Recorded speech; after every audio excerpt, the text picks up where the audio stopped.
Hello friends, welcome to my YouTube channel. My first blog. ये मेरा गांव है, एक नदी के किनारे के पास ही है। अब देख सकते, देखो कितना नज़ारा अच्छा है।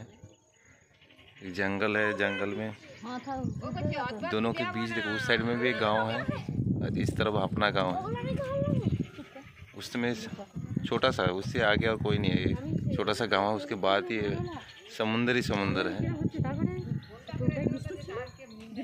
आप देख सकते हैं,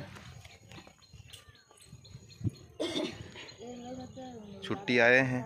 मैं देखते एक फास्ट ब्लॉग में कैसे बना सकते। दुनिया तो अच्छे अच्छे वीडियो बना सकते, ब्लॉग डाल रहे हैं, तो हम कोशिश कर रहे हैं एक छोटा सा गांव का एक वीडियो शूट करके आपको पेश करता हूँ।